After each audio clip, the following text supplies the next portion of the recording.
ಈಗಾಗಲೇ ಎಸ್ಐಟಿ ವಶದಲ್ಲಿರುವಂತಹ ಸತ್ಯನಾರಾಯಣ್ ವರ್ಮಾ ಈತನ ವಿಚಾರಣೆ ನಡೆಸಿದ ಹಂತದಲ್ಲಿ ನಾಗೇಂದ್ರ ಮತ್ತು ದದ್ದಲ್ ಅವರ ಪಾತ್ರದ ಬಗ್ಗೆ ಆತ ಬಾಯ್ಬಿಟ್ಟಿದ್ದಾನೆ. ಈ ಕಾರಣಕ್ಕೆ ನಾಗೇಂದ್ರ ಮತ್ತು ದದ್ದಲ್ಗೆ ಕಂಟಕ ಎದುರಾಗಿದೆ.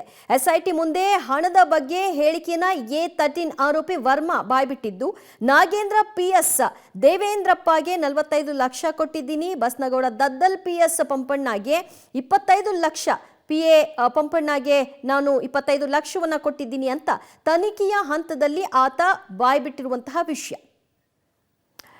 ಮತ್ತಷ್ಟು ಮಾಹಿತಿ ಪಡೆಯೋಣ ನಮ್ಮ ಪ್ರತಿನಿಧಿ ಉಮೇಶ್ರಿಂದ. ಉಮೇಶ್, ನಾಗೇಂದ್ರ ಮತ್ತು ದದ್ದಲ್ ಅವರ PAಗಳಿಗೆ ಹಣ ವರ್ಗಾವಣೆ ಆಗಿರೋ ವಿಷಯವಾಗಿ ಸತ್ಯನಾರಾಯಣ್ ವರ್ಮಾ ತನಿಖಾ ಹಂತದಲ್ಲಿ ಕೊಟ್ಟಿರುವಂತಹ ಹೇಳಿಕೆ ನೇರವಾಗಿ ಅಧ್ಯಕ್ಷರು ಮತ್ತು ಮಾಜಿ ಸಚಿವರಿಗೆ ತಗಲಾಕೊಳ್ತಾ ಇದೆಯಾ?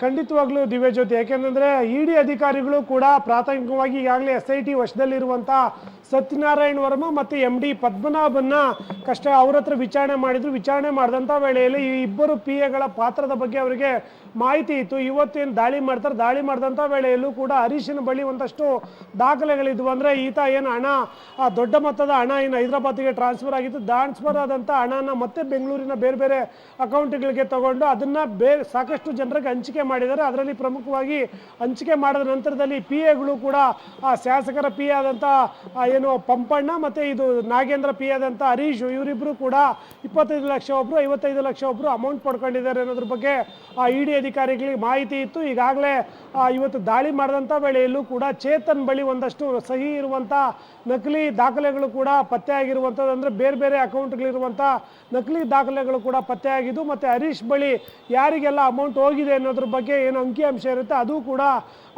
ದಾಖಲೆ ಸಮೇತ ಸಿಕ್ಕಿಬಿದ್ದಿರೋ ಹಿನ್ನೆಲೆಯಲ್ಲಿ ಇವತ್ತು ಆತನನ್ನು ಮೊದಲಿಗೆ ಅರೆಸ್ಟ್ ಮಾಡಿರುವಂಥದ್ದು.